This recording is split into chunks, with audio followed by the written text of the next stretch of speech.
Hello दोस्तों, स्वागत है आपका हमारे चैनल में। कैसे हैं आप सब? उम्मीद करता हूं कि सब बढ़िया होंगे। दोस्तों, आज हम फिर से आपके लिए लेकर आए हैं एक शानदार वीडियो जिसमें हम जानने वाले हैं इजराइल और फलस्तीन के इतिहास के बारे में।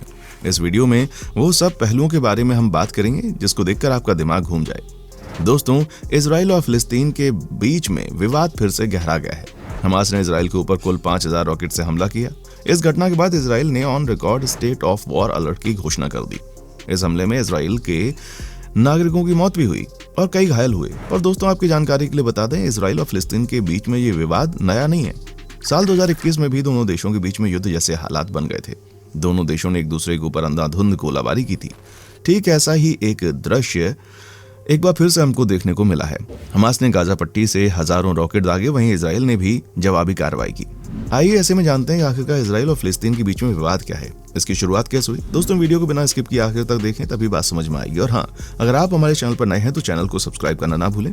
चलिए बिना टाइम वेस्ट किए शुरू करते हैं आज का ये वीडियो। दोस्तों, गौर करने वाली बात यह है कि हमास के इस आतंकी हमले के पीछे जियोपॉलिटिकल एंगल भी छिपा हुआ है। हाल ही में अमेरिका और सऊदी अरब के बीच होने वाली डिफेंस पैक्ट को लेकर एक रिपोर्ट सामने आई, जिसमें सऊदी अरब अमेरिका के साथ एक डील को लेकर योजना बना रहे थे।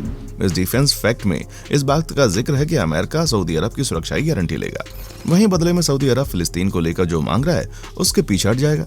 कई रिपोर्ट्स के मुताबिक अमेरिका इस डील को लेकर काफी उत्सुक था और जल्दी ही उसे स्वीकार करने वाला था। इस डील के होने कुछ ही दिनों पहले से ही हमास ने इजराइल पर 5000 रॉकेट से हमला किया। इस हमले ने इजराइल को गाजा पट्टी में युद्ध की ओर धकेल दिया। यही नहीं, ये युद्ध अमेरिका और सऊदी अरब के बीच होने वाले डिफेंस पैक्ट पर दबाव बनाएगा। वैश्विक राजनीति में इस हमले के कई मायने सामने निकल कर आ रहे हैं। खैर, जो भी हो, इजराइल और फलस्तीन दो ऐसे देश हैं जिनका विवाद काफी लंबे समय से चल रहा है। दोनों देशों के बीच शांति स्थापित करने और मतभेद को खत्म करने के लिए कई बार समझौते हुए, पर रिजल्ट कुछ खास नहीं हुआ। दरअसल इजराइल और फलस्तीन के बीच के मतभेद की शुरुआत ऑटोमन साम्राज्य के खत्म होने के साथ में शुरू हुई। इस दौरान पूरे यूरोप में राष्ट्रवाद का एक व्यापक प्रभाव देखा जा रहा था। कई देश टुकड़ों टुकड़ों बटे राष्ट्रवाद की लहर इन्हें एक कर रही थी। इटली और जर्मनी जैसे देश राष्ट्रवाद के नाम पर एक हो रहे थे। इसका प्रभाव यहूदियों के बीच देखने को मिला। राष्ट्रवाद की भावना यहूदी लोगों के बीच में जगी। उन्हें अपने पवित्र स्थान पर दोबारा जाकर बसने की लालसा उठी। यहीं से जियोनिस्ट आंदोलन की शुरुआत हुई। 19वीं शताब्दी में यहूदियों की यह पवित्र भूमि फिलिस्तीन के नाम से जानी जाती थी। इस दौरान पूरे यूरोप में यहूदी बिखरे हुए थे। उनके साथ यूरोप में काफी शोषण होता आया था। जियोनिस्ट आंदोलन के दौरान शुरुआत में छोटे स्तर पर यहूदियों का पलायन फिलिस्तीन की ओर हुआ। उसके बाद आता है प्रथम विश्व युद्ध का दौरा। 1917 में बेलफोर डिक्लेरेशन आया। कई लोगों का मानना है कि बेलफोर डिक्लेरेशन की वो प्रमुख वजह थी जिसने इजराइल और फलस्तीन के बीच में मतभेद को जन्म दिया। अब आपके मन में सवाल आ रहा होगा कि ये बेलफोर डिक्लेरेशन क्या है। दरअसल 1917 में प्रथम विश्व युद्ध के दौरान जब ऑटोमन साम्राज्य हारने के कगार पर था, उस समय ब्रिटेन के विदेश मंत्री सर आर्थर बेलफोर ने एक डिक्लेरेशन जारी किया। इस डिक्लेरेशन में ये इंगित किया गया कि ब्रिटेन यहूदियों को उनकी पवित्र भूमि फिलिस्तीन देगा, वहां उनका पुनर्वास करवाएगा। वहीं दूसरी ओर ब्रिटेन ने चुपके से फ्रांस और रूस के साथ साइक्ट-पिकॉट एग्रीमेंट पर हस्ताक्षर किए। इसके अंतर्गत उसने पूरे मध्य पूर्व को अलग अलग हिस्सों में बांट दिया और तय किया कि प्रथम विश्व युद्ध की समाप्ति के बाद कौन सा देश किस हिस्से में जाएगा। इसमें उसने फिलिस्तीन को अपने हिस्से में रखा, सीरिया और जॉर्डन फ्रांस को दे दिया। वहीं तुर्की का कुछ हिस्सा रूस के पास गया। एक तरफ ब्रिटेन के सामूहिक तौर पर यह कहा कि फिलिस्तीन हम यहूदियों को देंगे, वहीं दूसरी ओर उसने गुपचुप तरीके से साइक्स-पिको एग्रीमेंट के तहत ये हिस्सा अपने पास में रख लिया। दोस्तों, वैसे आप कहां से हमारी वीडियो देख रहे हैं? अपना सिटी का नाम, अपने देश का नाम हमें कमेंट सेक्शन में आकर बताएं। दोस्तों, प्रथम विश्व युद्ध के खत्म होने के बाद ऑटोमन साम्राज्य की हार हो गई। फिलिस्तीन में ब्रिटिश शासन की शुरुआत हुई। बेलफोर डिक्लेरेशन के कारण भारी मात्रा में यहूदियों का पलायन फिलिस्तीन में हो रहा था। इस दौरान यहाँ पर यहूदियों की तादाद तेजी से बढ़ने लगी। फिलिस्तीन में जो यहूदी पलायन करके आ रहे थे, उन्होंने यहाँ आकर जमीनें खरीदनी शुरू की। धीरे धीरे यहूदियों का फिलिस्तीन में विस्तार होने लगा। अब यहूदियों ने अरब फिलिस्तीनियों से जमीनें खरीदने की दर पहले से मुकाबले और ज्यादा बढ़ाई। यहूदियों का फिलिस्तीन में व्यापक विस्तार होने लगा। फिलिस्तीन में अपना प्रभुत्व मजबूत करने के बाद उन्होंने अरब फिलिस्तीनियों को भगाना शुरू किया। इसके कारण 1936 में अरब फिलिस्तीनियों ने विद्रोह कर दिया और इसे दबाने के लिए ब्रिटिश सरकार ने यहूदी सेना की मदद ली। बाद में अरब फिलिस्तीनियों को शांत करने के लिए ब्रिटिश सरकार ने यहूदी माइग्रेशन पर कई तरह की पाबंदियां लगाई। इसके चलते यहूदी लोग ब्रिटिश सरकार के खिलाफ हुए और छुप छुप कर उन पर गुरिल्ला हमला करने लगे। फिर दोस्तों, इसके बाद द्वितीय विश्व युद्ध की शुरुआत हुई। हिटलर के शासन के अंतर्गत पूरे यूरोप में भयंकर स्तर पर यहूदियों का नरसंहार हुआ। करीब 42 लाख यहूदियों को गैस चैम्बर में डालकर मार दिया गया। यूरोप में रह रहे यहूदियों को महसूस हुआ कि फिलिस्तीन के अलावा कोई दूसरी जगह नहीं है जहां यहूदी सुरक्षित हों। दोस्तों, द्वितीय विश्व युद्ध के बाद संयुक्त राष्ट्र संघ अस्तित्व में आया। वहीं दूसरी तरफ यहूदी और अरब के लोगों के बीच का मतभेद काफी ज्यादा बढ़ गया। ब्रिटेन इस मसले को हल करने में सक्षम नहीं था, इसलिए उसने यह मसला संयुक्त राष्ट्र संघ में भेज दिया। इस मसले पर संयुक्त राष्ट्र संघ में वोटिंग हुई, नतीजा निकला कि जहां यहूदियों की संख्या ज्यादा है उन्हें इजराइल दिया जाए, वहीं जिस जगह पर अरब बहुसंख्यक है उन्हें फिलिस्तीन दिया जाए। तीसरा था यरूशलेम, इसे लेकर काफी मतभेद था। यहाँ आधी आबादी यहूदी थी, आधी आबादी मुस्लिम। इसे लेकर संयुक्त राष्ट्र संघ ने अपने फैसले में कहा कि इस क्षेत्र पर अंतर्राष्ट्रीय नियंत्रण लागू होगा। फिर आया 1948 का दौर, जब अरब और इजराइल का युद्ध हुआ।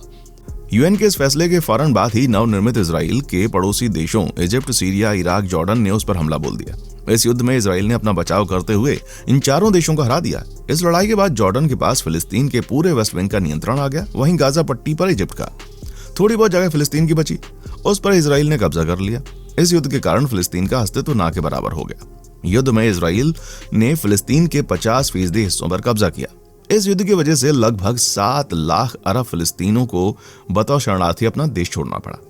अब इजराइल युद्ध के बाद इजिप्ट, सीरिया और जॉर्डन ने 1967 में दोबारा इजराइल पर हमला करने की योजना बनाई। उनके इस हमले से पहले इजराइल ने इन तीनों देशों पर हमला बोल दिया। हमले में तीनों देशों को काफी नुकसान पहुंचा। इस युद्ध में इजराइल ने सीरिया से गोलन हाइट, इजिप्ट से गाजा स्ट्रिप एवं सिनाई पेनिसुला और जॉर्डन से वेस्ट बैंक छीन लिया। बाद में कुछ अंतर्राष्ट्रीय समझौतों के कारण इजराइल को सिनाई पेनिनसुला इजिप्ट को वापस करना पड़ा। उधर दूसरी तरफ इजराइल के पास पूरा फिलिस्तीन कब्जे में था। इस युद्ध को 6 डे वॉर के नाम से जाना जाता है। इजराइल का फिलिस्तीन पर पूरा नियंत्रण हो गया था।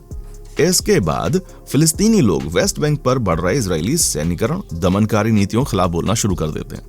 इसी कड़ी में यासिर अराफात ने एक संगठन की शुरुआत की जिसका नाम फिलिस्तीन लिबरेशन ऑर्गेनाइजेशन था।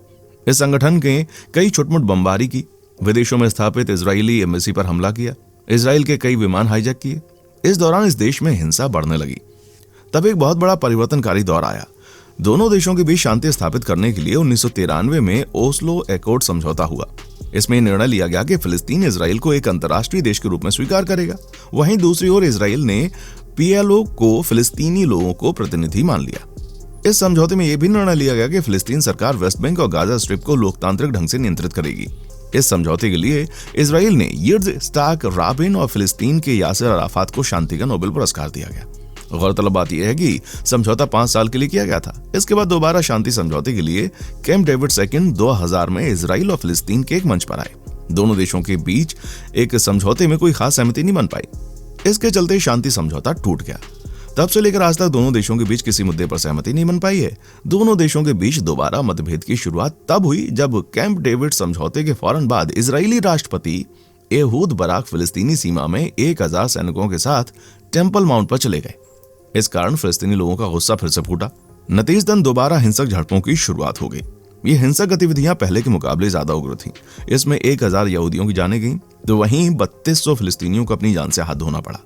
यह घटनाक्रम साल 2000 से लेकर 2005 तक चलता रहा।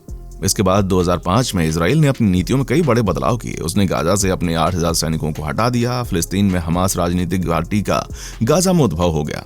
वहीं दूसरी ओर पीएलओ से जुड़ी पार्टी फतह हमास को सरकार में लेने से मना कर देती है और इसके बाद 2007 में हमास का पूरी तरह से गाजा पर नियंत्रण हो गया। इस कारण फतह को वहां से जाना पड़ा।